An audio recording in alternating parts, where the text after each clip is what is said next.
हमारे कांग्रेस के साथियों को एक शब्द बहुत प्रिय है। मैं आज उस शब्द का उपयोग करना चाहता हूं और उनका सबसे प्रिय शब्द जिसके बिना वो जी नहीं सकते वो शब्द है जुमला। कांग्रेस के हमारे साथी उनको दिन रात जुमला, लेकिन इस देश को पता है हिंदुस्तान में अगर सबसे बड़ा जुमला कोई था और वो चार पीढ़ी ने चलाया, वो जुमला था गरीबी हटाओ। ये ऐसा जुमला था, ये गरीबी हटाओ ऐसा जुमला था। उनकी राजनीति की रोटी तो सिकती थी लेकिन गरीब का हाल ठीक नहीं होता था। आदरणीय सभापति जी, जरा कोई मुझे कहे आजादी के इतने सालों के बाद क्या एक डिग्निटी के साथ जीने वाले परिवार को क्या उसे टॉयलेट भी उपलब्ध नहीं होना चाहिए? क्या आपको ये काम करने की फुर्सत नहीं मिली? आज देश में टॉयलेट बनाने के अभियान को, जो गरीबों के लिए एक सपना था, उसकी डिग्निटी के लिए हमने इस काम को हाथ में लिया और हमने जी जान से उसे जुटे रहे। उसका मजाक उड़ाया गया, मुझे मालूम है, लेकिन उसके बाद भी सामान्य नागरिक के जीवन का गरिमा ये हमारे दिल और दिमाग में होने के कारण हम डिगे नहीं, हम अड़े रहे, हम आगे बढ़ते चले गए और तब जाकर के ये सपना साकार हुआ। माताएं बहनें खुले में सोच जा रही थी, या तो सूर्योदय के पहले या सूर्योदय के बाद, और आपको कभी पीड़ा नहीं हुई। और उसका कारण यह था कि आपने गरीबों को और गरीबी को टीवी में देखा है, अखबार की सुर्खियों में देखा है, आपको गरीब की जिंदगी का पता नहीं, वरना आप इसके साथ ऐसा जुल्म नहीं करते। आदरणीय सभापति जी, इस देश की 80% जनता पीने के शुद्ध पानी के लिए तरसती रही। क्या मेरा संविधान हमें रोकता था? क्या संविधान तो ये चाहता था कि सामान्य मानवीय की सुविधाओं को ध्यान दिया जाए। आदरणीय सभापति जी, ये काम भी हमने बड़े समर्पण भाव से आगे बढ़ाया है। आदरणीय सभापति जी, इस देश की करोड़ों माताएं चूल्हे में खाना पकाना और धुएं से आंखें लाल, कहते हैं कि सैकड़ों सिगरेट का धुआं खाना पकाते हैं तब धुआं शरीर में जाता है। उन माताओं बहनों की आंखें लाल होती थी, इतना नहीं, उनका शरीर स्वास्थ्य खत्म हो जाता था। उनको धुएं से मुक्ति का काम, और 2013 तक क्या चर्चा चलती थी, 9 सिलेंडर देंगे कि 6 सिलेंडर देंगे। इस देश ने देखते ही देखते हर घर तक गैस का सिलेंडर पहुंचा दिया, क्योंकि हमारे लिए हर नागरिक 70 साल के बाद जो बेसिक सुविधाएं हैं उसकी तरफ। आदरणीय सभापति जी, अगर हमारा गरीब परिवार दिन रात मेहनत करके गरीबी से बाहर निकलने के लिए कोशिश करता है, बच्चों को पढ़ाना चाहता है, लेकिन घर में एक बीमारी आ जाए तो उसका सारा प्लान बेकार हो जाता है, पूरा परिवार की सारी मेहनत पानी में चली जाती है। क्या इन गरीब परिवारों के इलाज के लिए कुछ आप सोच नहीं सकते थे? 50-60 करोड़ देशवासियों को मुफ्त इलाज मिले। संविधान की उस भावना का आदर करते हुए हमने आयुष्मान योजना को लागू किया, और आज देश के 70 साल के ऊपर के किसी भी वर्ग के क्यों न हो, उनके लिए भी हमने व्यवस्था की। आदरणीय सभापति जी, जरूरतमंदों को राशन देने की बात, और उसका भी मजाक उड़ाया जा रहा है।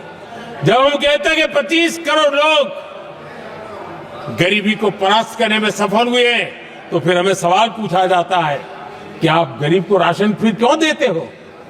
आदरणीय सभापति जी, जो गरीबी से निकल के आया है उसे पता होता है कि अस्पताल में भी एक पेशेंट स्वस्थ होने के बाद जब छुट्टी देते हैं ना, तो डॉक्टर भी कहता है कि आप घर जाइए, तबीयत ठीक है, ऑपरेशन अच्छा हुआ है, लेकिन महीने पर ये जरा संभालना, ये मत करना, क्योंकि पेशेंट दोबारा तकलीफ में ना आए, गरीब दोबारा गरीब न बने, इसलिए उसका हैंड होल्डिंग जरूरी है। और इसलिए हम मुफ्त राशन दे रहे हैं। उसकी मजाक मत उड़ाओ, क्योंकि हमें गरीबी से जो बाहर निकला है उसको दोबारा गरीबी में जाने नहीं देना है, और जो अभी भी गरीबी में है उसे हमें गरीबी से बाहर लाना है। आदरणीय सभापति जी, हमारे देश में गरीबों का नाम पर जो जुमले चले, उसी गरीबों के नाम पर बैंकों का राष्ट्रीयकरण किया गया गरीबों के नाम पर। लेकिन 2014 तक इस देश के 50 करोड़ नागरिक ऐसे थे जिन्होंने बैंक का दरवाजा तक नहीं देखा था।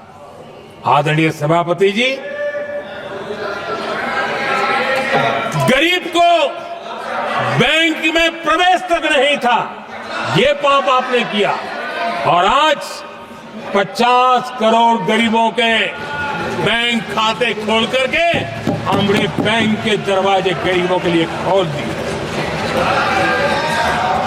इतना ही नहीं, ये एक प्रधानमंत्री कहते थे कि दिल्ली से 1 रुपया निकलता है तो 15 पैसा पहुंचता है, लेकिन उपाय उनको आता नहीं था।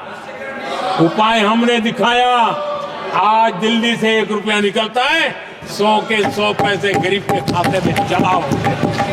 क्यों? हमने बैंक का सही इस्तेमाल क्या करना, बैंक का सही उपयोग क्या करना। माननीय सदस्य मोबाइल नहीं देखे। आदरणीय सभापति जी, बिना गारंटी के ऋण देश के अंदर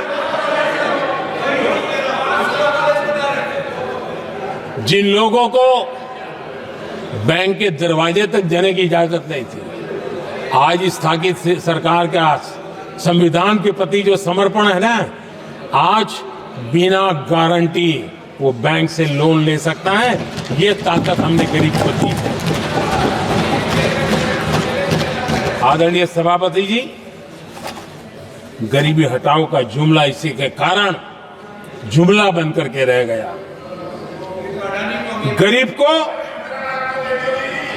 इस मुश्किल से मुक्ति मिले, ये हमारा बहुत बड़ा मिशन है और ये हमारा संकल्प है, और हम इसके लिए दिन रात एक कर रहे हैं। जिनको कोई नहीं पूछता, इनको मोदी पूजता है। आदरणीय सभापति जी, दिव्यांगजन हर दिन संघर्ष करता हमारा दिव्यांगजन, अब जाकर के हमारे दिव्यांग को फ्रेंडली इंफ्रास्ट्रक्चर मिले, उसकी व्हीलचेयर आगे तक जाए, ट्रेन के डिब्बे तक जाए। ये व्यवस्था दिव्यांगजन के लिए करने का हमारे दिल में तब आया क्योंकि समाज के दबले कुचले वंचित लोगों की चिंता करना हमारे मन में था, तब हुआ। প্রধানমন্ত্রী নরেন্দ্র মোদী শনিবার লোকসভায় সংবিধান বিতর্কের জবাবে কংগ্রেসের পাশাপাশি গান্ধী পরিবারের ওপর একটি নো হোল্ড বার্ড আক্রমণ শুরু করেছেন। বলেছেন যে গরিবি হাটাও সর্বকালের সবচেয়ে বড় জুমলা। হাউসে ভাষণ দেওয়ার সময় প্রধানমন্ত্রী মোদী বলেছিলেন, কংগ্রেসের একটি শব্দের প্রতি তীব্র পছন্দ রয়েছে যা প্রায়শই সাবস্ক্রাইব করে। আজ আমি এই নাম নিতে চাই, এটা গরিবি হাটাও।